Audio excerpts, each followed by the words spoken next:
Has anyone seen the movie Dumb and Dumber 2? All right, we're going to have a review. Rocco Passafume is going to give his review of the hottest movie out this week, Dumb and Dumber 2. Ladies and gentlemen, I give you Rocco Passafume.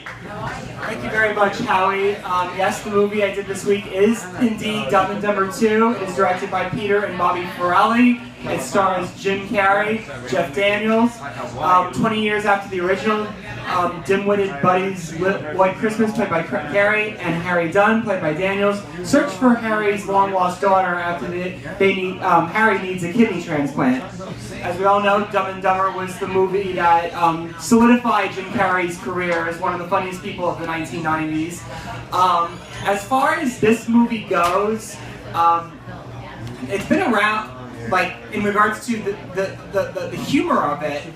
The humor, when the first original movie came out, was so fresh, and we hadn't seen things like that, like a lot of the gross out movies. Like, it was fresh to see, a kid get tricked into having a dead parakeet.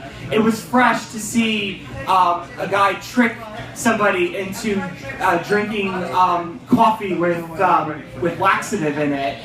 Like, now with this kind of stuff, I mean, even though it's been years later, I just feel like the stuff that we see in this movie, even though Jim Carrey is fantastic in it still, and Jeff Daniels are fantastic, they have great chemistry still together, and the Farrelly brothers have kept the movie relatively consistent, thankfully.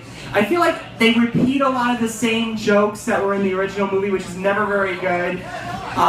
Also, the aspect of it that, the things that they do try that are new don't seem quite as fresh as back in 1994 when the original came out. I mean, with the original, you had all this humor that it really drove a lot of the movie, and I feel like with this one, the plot really isn't much to write home about, but I feel like the gags don't really add up to that, unfortunately. I mean, some of the movies occasionally funny, so it's not a total loss. It's definitely, if you really love Dumb and Dumber as much as you do, then I would definitely say rent it. It's worth renting in that regard, but it's not really worth seeing in the theater, unfortunately. So, long story short, it's occasionally funny, but it's just not that really big thing to write home about, I would have to say. So I give Dumb and Dumber 2 2 out of 5 stars. So thank you very much. Yay! Hey, Rocco, thank you very much.